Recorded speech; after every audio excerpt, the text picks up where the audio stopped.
hit go live. And boom, I think that is it. Welcome to MX Unfiltered. This is the inaugural unfiltered show where we're going to interrupt each other, piss somebody off. You know, we're just going to talk about this weekend's racing. And of course, I'm always right. And followed by Chris Cooksey with the Cooksey Mob. He's got another channel where he's trying to like fight cancel culture. And he's the perfect individual to do it. We've got all the links in the description. We're followed by my buddy WD840 Dakota. He makes some gnarly edits. Been watching him for a long time. It's finally nice to have a face to him.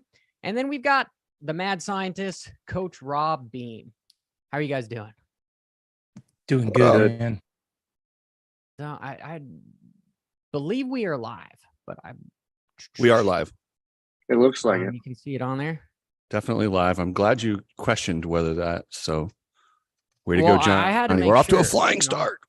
I had to make sure. But so this is the Bachelor discussion. Is that what we're talking about? Yeah, the total Bachelor's discussion about who's going to have that number one plate at the end. MX Unfiltered, self-promotion here. Got to have the coffee mugs. Okay, well, I got something that I wanted to kind of oh yeah, there we go. Complete Racing Solutions. Or as my buddy Lane says, can't remember shit. Just had to try to pony up on Johnny there a little bit. Yeah. So what's going to be interesting this weekend is the rain. There's been so much rain. They get like 2 inches yesterday. And while it's covered. Hold on. I know, but that's my point. If you'll let me make my point, Johnny, when they cover the track, they drain it down in those dips. Those track looks perfect. But that's when you get those deep ruts at the bottom that are scary. And as it rolls in at night, it gets gnarly. That's just like when Roczen broke his arm. So though everyone who says Roxon's going to win the first race, no, he won't. He's going to pull out and he's going to take it easy and get through this round because it's got those sketchy conditions that literally almost cost him his arm. Well, Saturday's supposed to be good weather, you know, but I guess you're telling me he's going to play it safe. Dude, I got to stick by saying that the Suzuki's going to make it. Man, why are you hating on the Suzuki? Next thing you're going to say is Barsh is going to win. Did you not hear anything I just said? I did. You gave anything about the really Suzuki. Good reasoning. I 100% talked about where the water puddles at the bottom of the rhythm sections and it creates these slick, nasty ruts that are hard to see in California and they get bad at night. And that's the exact kind of rut that grabbed his peg when he broke his arm. It has nothing to do with the bike. Dun, dun, dun, here. Dakota, what do you think about that? What I talked about there and not the Suzuki bashing. And welcome, Dakota. Yeah, thank you. I appreciate it, guys. Thanks for having me. It's been a long time coming, so it's good to be here. I think Roczen being so technical, they do pretty good in the ruts. I'm not too concerned about the Suzuki. I think it's all kind of mental with him. He seems to like the bike. I think if he likes the bike, he's going to do well. He won last year. Yeah, it'll be interesting to see what the track looks like, if it's rutted, soft, or if it's muddy, or if it turns out being like a normal Anaheim. But I think Roczen will be all right.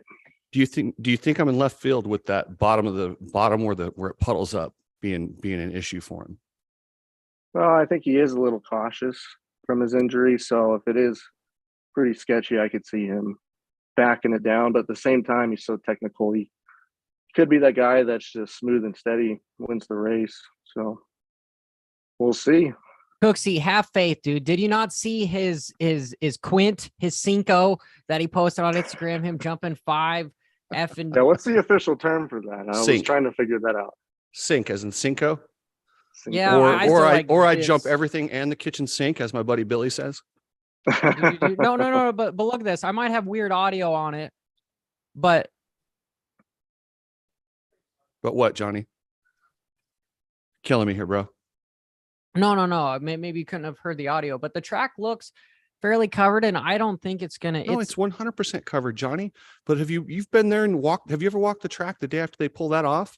It's like dusty on the face, and then the little puddles in the middle, and that's what I'm talking about when those ruts. I know, but Anaheim is pretty hard. You almost can't see him from TV. I don't think it's gonna be as bad as you're saying it's gonna be. I No, don't. it's not.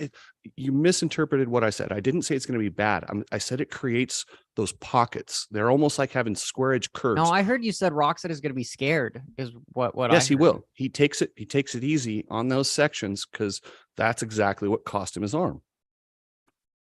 Coach, Am I wrong? What do you think? I think you Kickstart, guys Kenny. I think you guys are onto a really important component of it. And that's going to be, so many people have commented that the season is so long, and are the top contenders going to quote unquote pull it back just a little bit, knowing they've got to be in it for the long haul? And you bring up Roxon's accident, similar conditions. You look at Dakota had mentioned the idea that, he did win it last year. So you've got a lot of scenarios. I think the big question is going to be who's going to back it down just enough to know they can make it for another weekend. Who's going to be on that ragged edge? A lot to shake down in the opening round, as the old saying goes. Nothing much really comes out of A1. It's not a real indicator of what the rest of the season is going to look like. We just have to start somewhere. The big question is, talking with the people that I've spoken with, a lot of the veterans are all saying, hey, this is a very long season. We got to be in it to win it. And then you get people that say, does that mean they're going to be conservative coming out? I wouldn't say that, but I don't think there's a viewer that's watching right now that wouldn't agree that you definitely cannot win it this weekend, but you can certainly lose it. And I don't think that that's very far-fetched. So it'll be very interesting to see, to Cooksey's point, how much the track puts a shadow of doubt, maybe scaling it back just a little bit. And I guess the question would now be, is there a window of opportunity for somebody that how do you say that? Everybody that's in the 450 class, Johnny, like you said in your most recent video, how many factory bikes are out there? It's pretty hard to say that we'd be surprised by anybody who comes out and wins on Saturday, but is it going to be that pecking order that everybody's thinking? I don't know what that order is. I've seen it vary quite a bit, but there's a lot on the table here in regards to what's Saturday going to look like. What's percentage of rain, Johnny? You were looking at weather. The weather, 56 degrees Saturday, 45 low. Humidity 63%, precipitation 0%, wind at 4 miles an hour. I don't think let me sum that rain. up. It's going to be good on Saturday. Yeah. No, but Yeah. You guys make a good point about the track. What do you guys think about the split start here with those little bit of whoops? Dakota, what do you think about the track, Matt? I think it's pretty good. It looks like a pretty fun track. We haven't had a split start since maybe like Glendale last year. So with it being a short start, I think they'll be pretty good. It looks like the rhythm section's going to be pretty challenging. I hope they make the whoop section, make the whoops pretty big for how small it is. So They're not. That's they're actually not? no, and they've actually come out and said that's a point of emphasis this year is the whoops. They're not going to have those treacherous whoops. I believe all the factories went to them and said, hey guys, we need them smaller, which is going to play. And that goes into my Christian Craig prediction. Probably throw that out the window now. Yeah, I think they should go back and watch Bar to Bar 2002 and see how monster those things were back then. Well, But did if you guys that's see case, the look at on Anaheim? Davey Coombs posted it on 40 years ago. How it was a bunch of couple little rollers, and compared to what it is today, it looked kind of like a flat track. I thought that was interesting. Honestly, I like the split, but what I don't like about it is the outside. I feel like guys are going to come together, and then not having it be a 180-degree corner, always 90s. It always seems like somebody gets hurt in a 90-degree start because somebody always goes in their WFO and then somebody gets T-boned. And then when you have whoops in the middle of it, they're not going to be able to see the guys that are on the outside. So I think I don't know. It's looking to be sort of a disaster. I think the split start's a really cool idea. The one thing that I would love to see is that they would make it the exact same distance from the gate drop to the apex of the first turn. And it never is. Anybody that's stuck on the outside's always got to go a further distance at pro level. And, you look at that track map, I know it's not absolute, but how much of a difference would it take, move something a little bit to the left, get that right side to where it squares up and you've got the same. That's all. That's the kind of stuff I just don't understand. We've been building tracks for years and we can't make it. where there's not a favor. And I know not everybody's a winner, not everybody gets a trophy, but at least even it up. So if somebody nails that timing, give them a chance to get to the first turn. It's just Coach. See, I actually go the complete opposite of that. I think that we should 100% have a staggered start. Have you drop everyone, all the fast guys on one side and all the slow guys on the other. You drop it, you stagger 2 Okay, seconds. liberal Cooksey. Hold on. Hey, zip it, Johnny. Let me finish my point. And then that way we get qualifying like it becomes actually important that you get into that top 10. It matters. You're going to get a good start. And then we're going to have all our title contenders. How many times do we say, man, I just wish we could get all the fast guys up there together. Well, guess what? You will.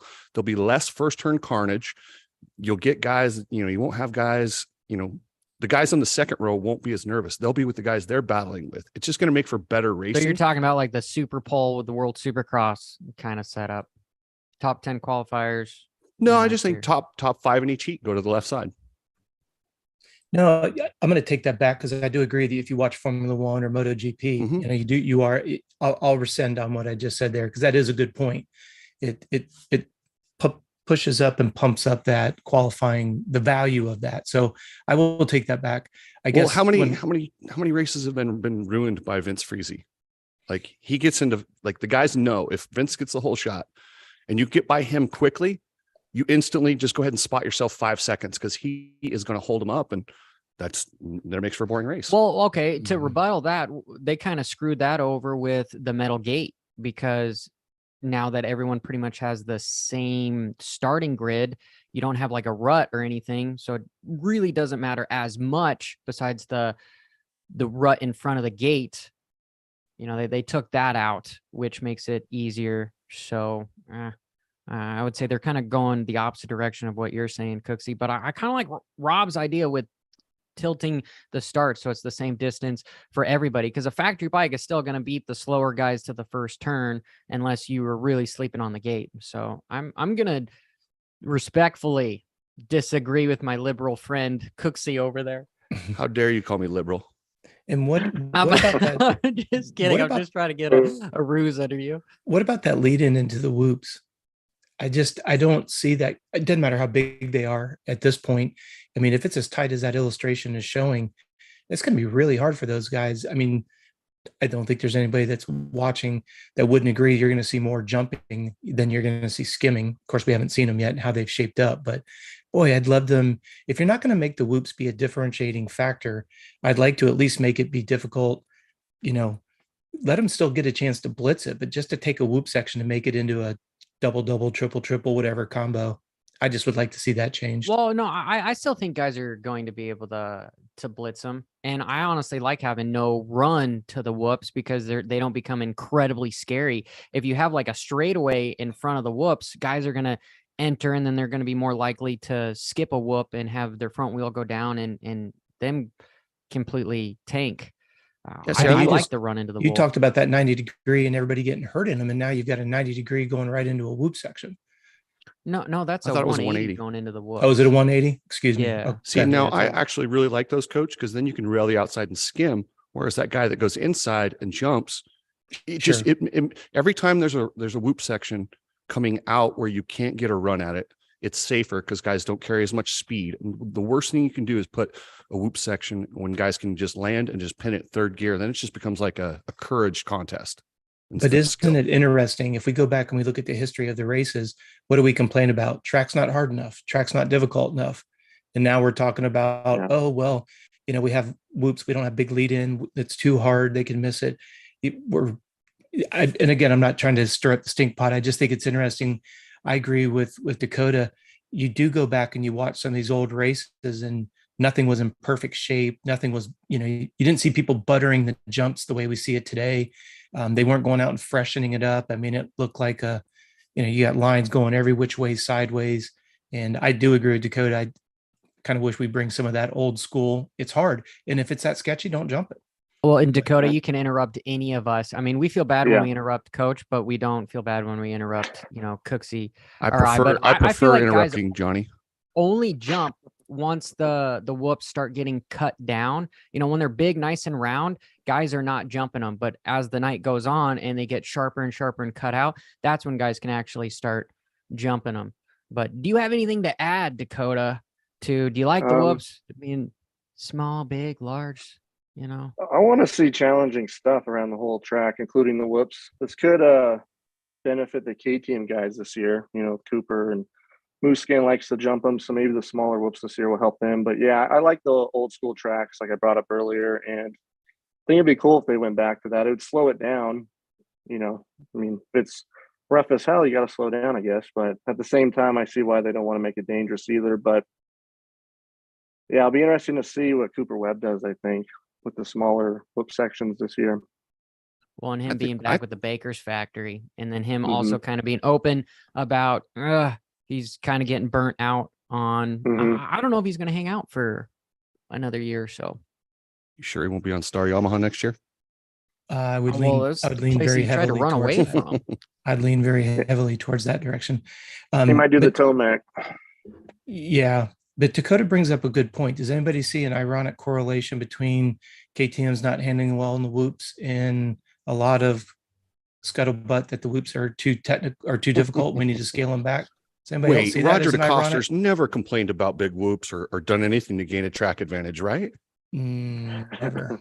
That's a Never. joke. He does it every year. Him and Ian. And Hey, I when have you to, have I when, have to and when stop you real quick. carry Slayer, appreciate the donation, buddy. You know, Slayer, if kick you want Very to say cool. anything, we'll make Thank sure you, we get brother. a question asked if you want to put something in. Hold on, just real quick. I gotta say about Slayer. I did laugh because he was going to let his dog out. I guess he has to take an AK out because he has cougars, and so that's how he guards his dog with an AK. That's pretty badass, dude. Oh shit! Yeah, That's awesome. That's the technique. All right, I'll implement that up here. yeah. So much for shotgun AK. Yeah. Yeah, Yeah. okay. Well, and typically the tracks start getting harder and harder as the season progresses. I honestly think that this track map is fairly technical for round one. Yeah. With everything they have, with a couple rhythm sections where I see a couple quads in there. I definitely see a couple quads in there. Yeah, the whoops might not be the biggest, but guys are going to be able to make up some time with some different, like even on the back section, guys could go double, triple, or triple all the way through. I think it's going to make for some good racing. And there's not that many 90-degree corners. You know, all of them are 180. So I think we'll see a lot of block passing as long as it's dry. But if Cooksey says that there's water at the bottom of it, then everybody's going to Just ride with their in the tail rhythm between their legs. sections. But Just you know, in the rhythm sections, Johnny. Look at the track. Look at like you have anytime you put plastic over it, it has puddles underneath it. Oh, and Cooksey, he says it's an AR-15, way more badass than an Oh, okay. AK-47. I don't know my guns. I'm not a gun guy. I'm all for guns. I just don't have any. Yeah, that's because you're the liberal. I'm not a right? liberal, I'm dude. kidding. Did I not just brag about guns, like how awesome it is that everyone should have a gun? I probably should have one. I just don't. what do you think, or where do we go if it's this technical in the opening round? Where do we go? Like to Dakota's point earlier, we're a little bit trepidatious to get the tracks a little bit rougher, a little bit more raw, if we can go that far. And wow, T-Cross killing it, JH. Holy cow, T-Cross. Thank you. T-Cross, you got a question, dude. We'll make sure. T-Cross, we he answer it owns for the you, show buddy. now. He owns the show now. You have the floor, T-Cross. So where Yeah, do if you we wanna speculate? answer a question, we'll let everybody answer but Cooksey. Where do we speculate based on where I'm Dakota's kidding. saying? How do we make it more difficult? And we're coming out of the opening round this technical. Where do you see A3 being? Where do you see round 5 being? Where do we go from here? Because I do like this track. I like the technical aspects of it. I do like the split start. I like the jump over the starting gate. I love those type of tunnel jumps. Just the kind of the booter effect, just straight up, straight down. If we can keep McAdoo from getting his boots hung up as he goes over it, that would be cool. That looks should. brutal. He has my respect. That looked just brutal being along for the ride, hooked on by your boots. I don't know how well. I'm just thankful he survived from it. But just curious what your guys' thoughts are. On keeping, well, you got to keep the speeds down to try to make it safer. No, but Right, where do and the then tracks go if the opening round is this technical? Where do you think they're going to make them a little bit more difficult going forward? Because if Well, they I'd do have to- progressively get more, They've got the track maps released. I'd have to look at them more in detail to see what's going on. But like just from a 10,000 foot view, if I was a designer on something, truthfully, I would be going, hey, to make things safer would be making the races not as long, because the longer they're out there, the rougher the tracks are going to get, and you're going to get some weird hooks in them and everything. And what you could triple one day or one time, you might not be able to. And what I find incredibly scary is those triple ons. As soon as things start getting real bad, when there's holes in there, guys will just jump and then get caught and then maybe just lose it and almost do endo again, like what we saw at World Supercross with Chad Reed, even though they broke a chain, but it would still be kind of the same effect if you were to hit a weird little hook in there. That's what I would do. I heard this one guy talk about changing the knobby size, but I don't know what that was all about. Would you like me to explain? Yeah, well, no, dude. I'm sure everybody would like. And I've been saying this for years, and Jason the Gypsy Tales and Casey Stoner and those guys have been talking about it lately. I did an article in Vital when I wrote for those knuckleheads back in the day, and I was crucified as always. But I said I think you need to limit the knob size, almost like they do in the enduros in Europe. That way, I mean, you can only tear up the track as much as your tire lets you. And right now, you can almost run the paddle tire because they're so good. Just limit that sizing. And I talked to Dunlop. I talked to Brock Glover over there. And he said within a year, they'd have those bikes getting almost as much traction and tearing up the tracks far less within a year because of the way they'd use the compound and the flex of the carcass and not the knob to get the traction. So, but see, I feel like that would almost make it potentially scarier to a certain extent because you'd have less traction, so you'd have less feel, and potentially you did you not just hear what I said, Johnny? Well, maybe you need to repeat it. Sorry, no, like within a year, the first year it might be a little bit sketchy at first, but as the tracks stay better, you're going to have almost as much traction as you have right now. Just won't shred it. But let's zoom back out to 10,000 feet. What did Dakota say earlier that we're trying to change? The speed of the race, right? So if now all of a sudden we start to lose traction, does that not accomplish, I mean, not lose traction, but reduce the tearing up of the track? Would that not accomplish what we're talking about? And then to Dakota's point, bring back some of those raw elements that, I think. Let's just layer everything in concrete. Just layer everything in. I would think that would be awesome. Or rhino lining. And well, they tried that in San Diego until it rained. Speedways. There you go. Yeah, with the big 450s, I think Speedway Supercross tracks like at Daytona or Atlanta, like that's what I'd like to see with how much power they make and everything. Now, keep some stadiums too, but I think that would be a cool direction to go. But that's just my opinion. No, I think it'd be really cool. In fact, like you could get some gnarly, gigantic jumps. I just worry at what point do we start having fatalities?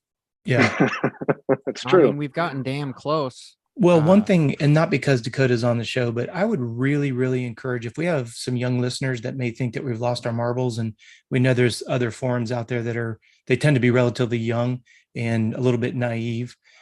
Go look at some of Dakota's historical recaps of races and just watch the races with an open mind. Look at the suspension on the bike. Watch how the bike handles or doesn't handle, depending on what your perspective is on things.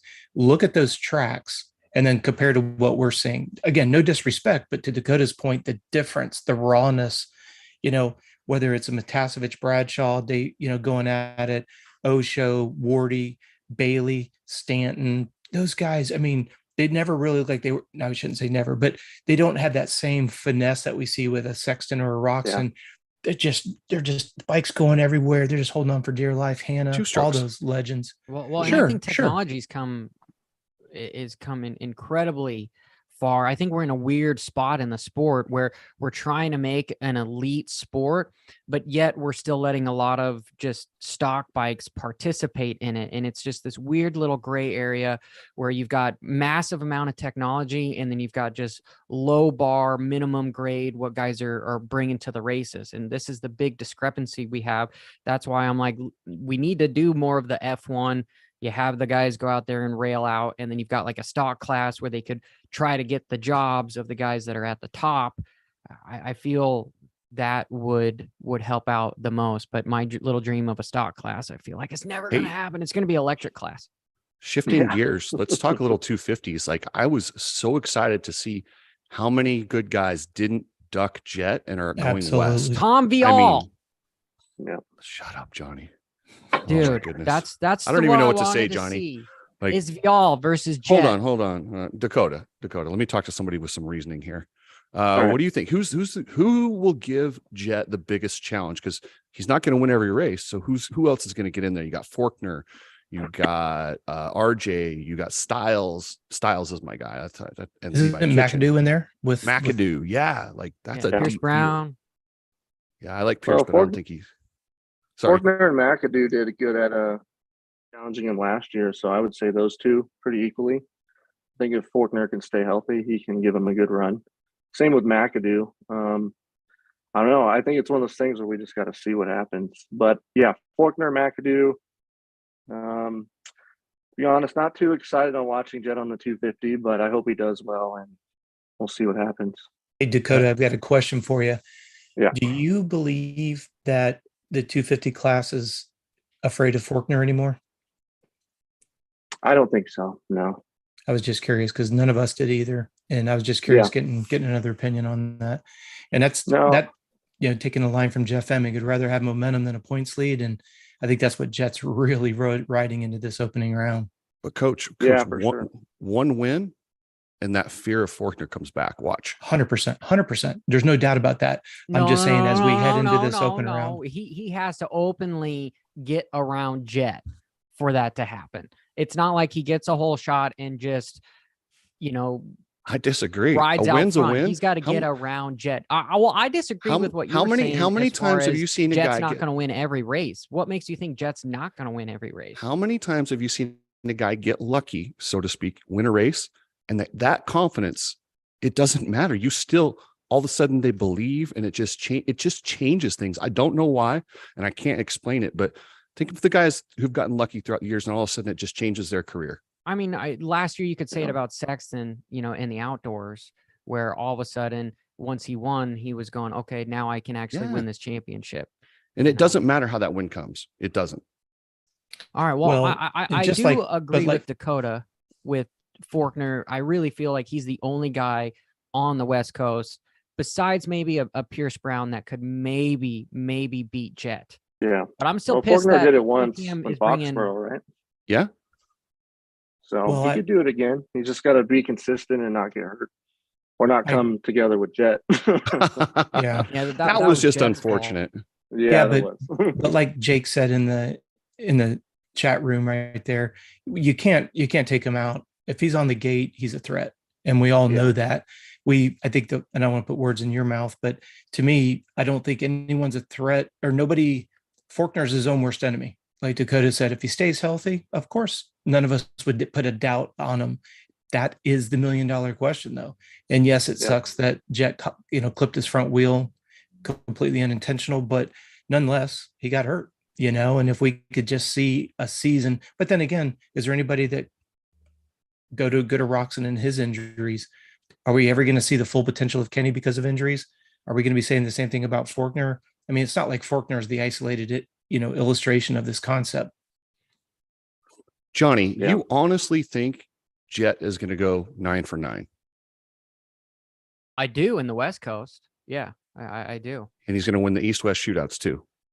I mean, if you're going to put me on the spot like this, I am. I want to see how Tom Vial is going to do. You think Tom Vial is going to be the one that stops Jet? Oh my goodness! In a perfect fantasy world, I would like to. Can you believe this, Dakota? I'm embarrassed for Johnny. So, dude, just wait, watch it happen. He didn't. He got out of MX of Nations, which says a lot when most guys want to support their country, and he wanted to focus on Supercross. I'm like, guys, he's not very patriotic, and he's coming over here as an unpatriotic Frenchman to dethrone this Australian wonder. Yeah, I don't think so, Johnny. Yeah, I'm kind of at loss for words here, because when he put it, when I'm actually listening to the words that you're saying, it sounds kind of ridiculous to be on the other side of the argument here. But for the sake of sheer enjoyment, hell yeah, Cooksey, because we're not that close of friends. I'm going to say yes, he's going to beat Jet. And I'm just kidding. Hey, I'm in Phoenix this weekend, Johnny. So be careful. I know where I live, but again, you've got bad knees and I can run faster than you. So like I said, I got a new knee. I'm ready to test it out. Let's see how far I can run. I've got an iron peg leg, so bring it on. We got enough injuries. I don't know. 90 degrees pop you think in the balls Slayers- and you'll be down and then you won't even know what happened to you. You'll just be sitting there going, I think Hopper hit me in the nuts. I think Slayer's got Johnny's ticket here. He's picking up on Johnny's affinity for Frenchmen. Here we go. Slayer's onto something. Yeah, dude, the French, they bring a lot of good stuff. I You do. know, I love the way French I love the way fries. French guys ride. Oh, it's poetry Yeah. in motion. There's no doubt. I mean, who didn't enjoy watching Bale? I mean, seriously. If you don't like Bale, you probably don't like pure motocross. But Yeah, Dakota probably knows more. Dakota's our historian here. So There you go. I All cut right, off so in Dakota- 1990. I'm sorry. Who do you think's gonna win just A1 on the West Coast? Which Just- bike? Oh, 250s and then do 450s. I don't think you can bet against Jet, especially if it's going to be a little soft and ruddy. 450s, I think it's going to be Sexton. He's a fast starter. It's obviously really technical, so if the track's not dry, I think he'll do really well. And yeah, those are my picks. But I think Roxon could easily get it. I think Anderson can easily get it. And then if it is softer conditions, I might play in the Tomac's favor. Maybe he can get his first Okay. Well, A1 win. you gotta pick one. So you got Jet and Sexton. then Sexton. Yeah. Coach. Are we going off of our pre-race prediction? Or are we going off of no, we're going off the latest information you have, Coach. Your pick as of today. Yeah, I'm going to stick to my original with Sexton, not because Dakota said it, but that's just where my gut's at. I think he's going to be able to adapt to any and all conditions this year. He's extremely strong, and I mean, literally physically. And I think mentally, he's pissed off of all the lost opportunities last year. And so I'm going to stick with my man, Sexton. What about 250? Who gets second behind Jet, Coach? Ooh, that's going to be a hard one. It's hard to argue with RJ Hampshire on that West Coast if he stays up. And then, not to be redundant, I would, if I'm going to pick a hard one, I'm going to go with Faulkner for second at A1. Okay, Jet. I'm going to go with Jason Anderson. Well, no, you know what? I'm not, because Anaheim, something weird always happens. And I was going to go with Craig because the big whoops. I'm going to pivot to his teammate, and I'm going to say Malcolm Stewart gets his very first win at A1, coming out strong. So I'm going to go Malcolm Stewart. Based on what? Based on it's a freaky night because No, I'm not asking that to be the argumentative. rain in the ruts. Just what adds up. it's one of those nights where weird Dude, things Mookie happen. lives in big whoops, and we've got a track that's got like hardly any whoops. And That's why I'm asking. He's ridden pretty good in Anaheim before. But do you remember when he almost won the year when him and Dean were up there battling for the win when it rained? 19. A lot of guys are going to pull back just a touch. When they do that, it seems like Malcolm has he even gotten on a podium for sure? goes the 'Cause I other know he was direction. going Shut up, to- Johnny. Yes, he has. I'm just. This is. I'm Okay. okay. So I'm listening. I'm looking for Malcolm. He wants that win so bad. And he's just going to, I feel like he's just going to come out on fire. Not a lot of people have been talking about him. And Malcolm does like to get talked about. So I just have, is it going to mean anything in the big run? No, but I feel like we're going to see an upset. We're going to see something weird. So I think Malcolm's going to get the win. And then in the 250 class, I mean, how do you go against Jet? But if something happens, let's say somebody, RJ, loses control and takes Jet out, Styles Robertson, he's going to get his first win. Okay. You kind of. I'm just going to say the whole field to go along with Cooksey with picking as many people. I'm just going to say the whole field. No, I still want to see the progressive Suzuki, the kickstart Suzuki. I'd like to see it come out and see that's. I feel like that's a better pick than Malcolm. You know, love him to pieces. And I do think he's due for multiple podiums. I just don't think with the stacked field that's going to get it done. And then obviously Jet. You know, and truthfully, I want to see Ty Masterpool get on the podium. I haven't seen him do much Supercross, and since he got kicked off a Star Yamaha, and he's also on a Suzuki, so I'd like to see multiple Suzukis get on the podium this weekend. I love your Masterpool pick. I think that kid is kind of. I used my term earlier when I was talking about him on my show about athletic maturity. I feel like he's coming into his athletic maturity. I feel bad that he's on the Suzuki, but I think he can get it up into the top 10, maybe top 5. I think a podium's a stretch until a few guys go out, but you're right. What makes you be upset that he's on a Suzuki? And there's a reason why I'm asking, not a loaded question. Because the bike is old. But look at how many races the Suzuki hole shotted last year. It doesn't matter in the start. I mean, the tank's a tank, coach. No, I agree with that, but I just think Masterpool, he rides so well. I think that he can make that work. I really do. I could take a Fantic, build it up, and get a whole shot. Well, but I'm not going to be able to ride the rest of the track. Okay, But that's he what I'm was saying with planning on. Masterpool. I was talking to some of his mechanics, and he was planning on doing his own deal. And the Bar X Suzuki came up to him, and so he went with them. Obviously, a support team is going to be better than your own team. So that's why he's going with the Suzuki. I mean, yeah, if Star Yamaha would have come back to him, I'm sure he would have picked that over the Suzuki. Do you guys want to switch gears just hold on 1 second before you leave it? I didn't want to like say that that's not a good ride for him. It's a perfect ride for him, and it was the best available. But he's racing against those other bikes that are better, Johnny. No, okay. I do agree with you, Cooksey. But let's switch gears. I know I was wanting to keep it to around 30 minutes. Let's look at some of the chat. And one of the guys that was asking a question, real glutton for punishment, was saying that Deegan is going to try to do some 250 East rounds. I thought he was just doing the futures. Have you heard anything about Deegan potentially racing pro Supercross on the East? I haven't heard anything. I thought he was just doing the futures. And then Steve K also says that Deegan's going to race the 250 East. Well, you guys know that me and Brian have a really good relationship. We talk daily. He likes me. He appreciates what I do, what I say. Not really. All those things are just the opposite. But no, I have heard that there's a really good chance. I've heard that at the Star track, he's consistently the fastest or one of the fastest guys. So they're like, well, why hold him back? So there's a good chance if someone gets hurt or something, I think that he fills in. Okay. Well, and it could work to his advantage if whoops are going to be smaller, because I know he's a little shit on that bike. So he doesn't have the distance between his ass and the seat to if things get out of control. So less whoops, I think, would work in his favor for sure. Any other comments that I look? Jason says, I hope Kenny blows the doors off everyone so Chris can stop hating on the Suzuki. Just so you know, even if he wins, I'm still going to hate on the Suzuki.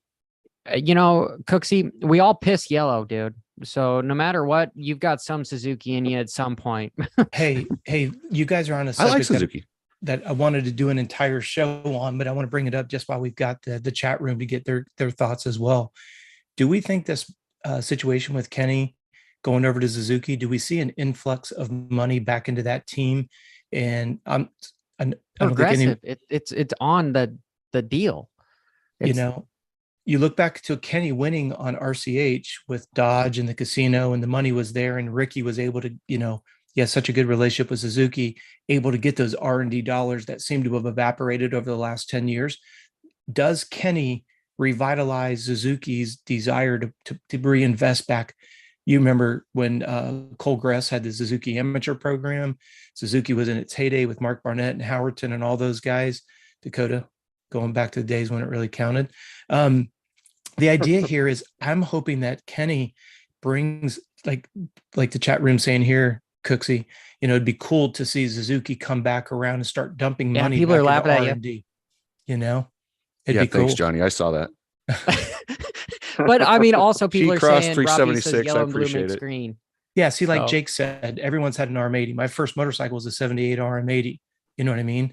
Loved and looked up to Mark Barnett and Howerton and all those guys, but it just kills me. I would hope that we would see Kenny revitalize the big brass in the corner that says, hey, wait a second, we need to get back into this racing thing. Because I don't know the stats.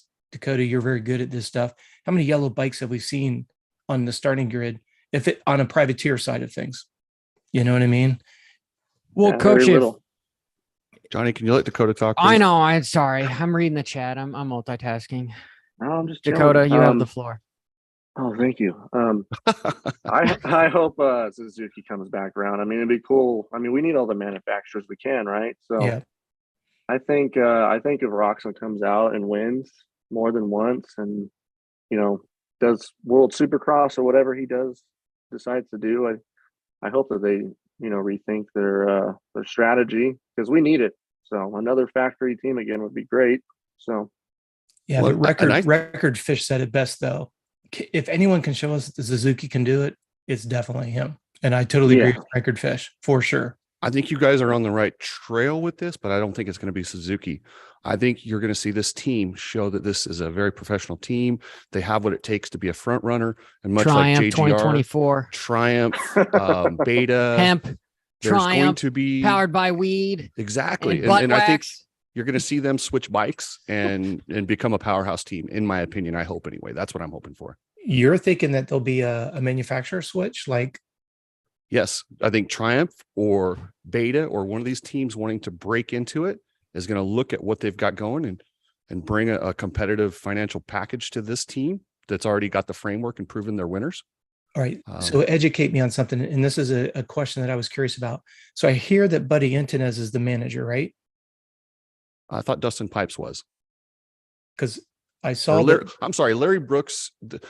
I don't know. What do you call them? Manager? I don't know if there's that's why I'm asking, because if you're saying that Triumph's going to come over, where does Larry Brooks and Buddy Intonez go when you're bringing in Bobby Hewitt and that entourage that he's bringing over? How do you see those two integrating? Okay, so do you remember how Bobby Hewitt's first team went, where he was Suzuki's and then they went to KTM's and then Husqvarna? Yeah, I was working with Ian Treadle when they went from Suzuki's to. I think you're going to see a similar situation, and I don't think they're going to bring in their own people. I think they're going to go with the people who are proven, and Larry Brooks will all of a sudden just become Larry Brooks, Buddy Intonez, and Dustin Pipes will all of a sudden start wearing Triumph shirts. Well, Cooksey, to put a wrench in your. I'm sorry. Can we hear somebody else, Johnny? Well, no. What I'm saying is, kidding. Triumph said they were open to say that they're only doing 250s next year. Well, here in America, so not next year, the year after. I'm not putting a deadline on it. I'm saying this is an up and coming team in the next 3 to 5 years. Okay, well, I think more importantly, with Suzuki, for the survival of it, is the influx of money from Progressive. I know, talking with Geico Honda, they had a few $1 million from Geico, which helped out a bunch to improve those machines. So that's why I believe that the whole HEP Suzuki is going to be one of the better bikes out there, because of just the sheer resources that they have this year compared to last year. And see, that's where my question comes full circle. Do we think Suzuki will get excited about it and really put some of their money in it, instead of always, because not changing the subject, it's on the same, thread of thought. How many times have we heard teams like Team Pro Circuit were looking at changing OEMs? And let's say in the last 15 to 20 years. I mean, that conversation circulated a couple of times at a very high level.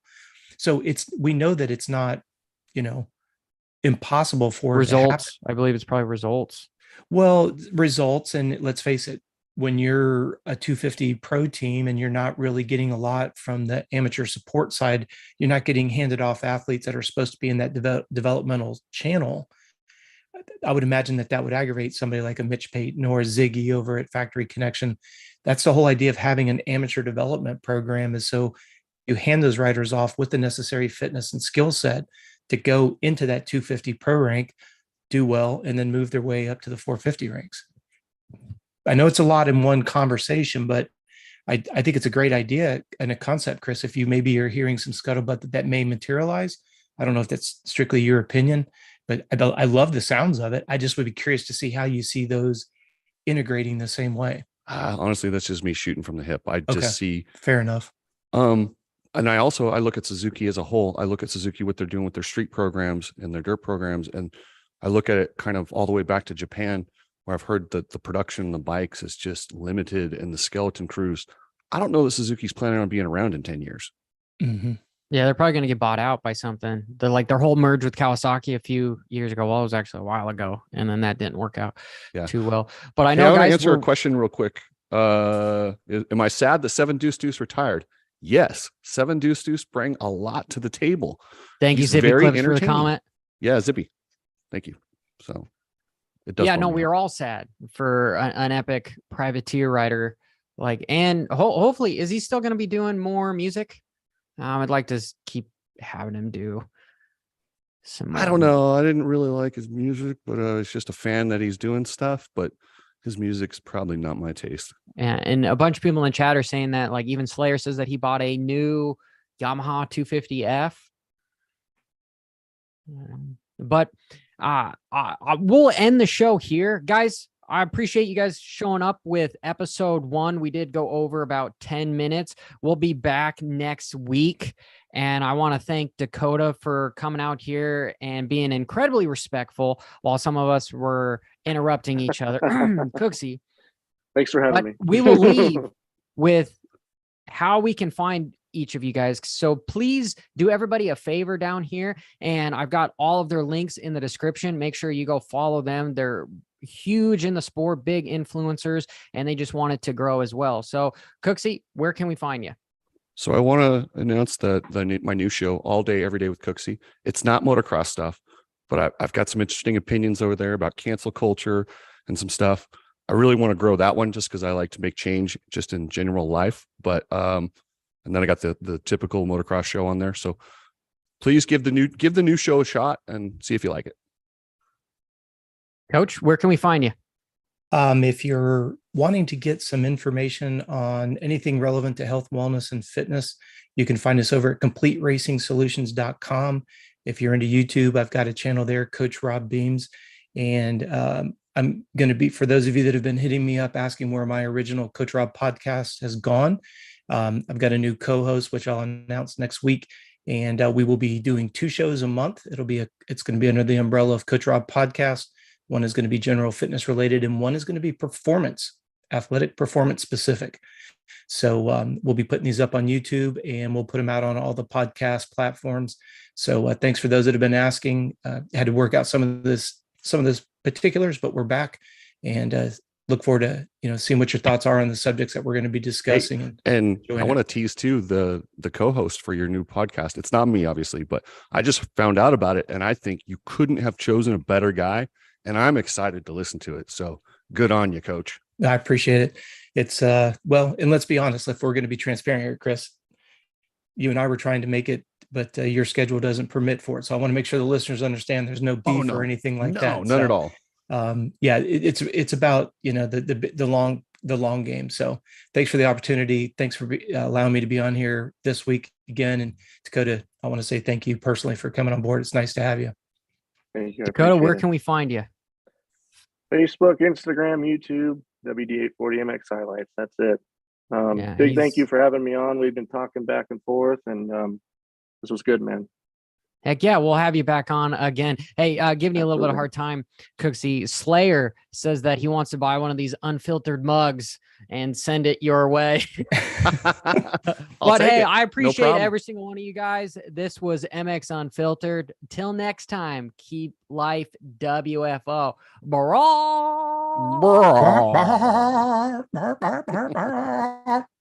Hold on, Dakota's riding an electric bike.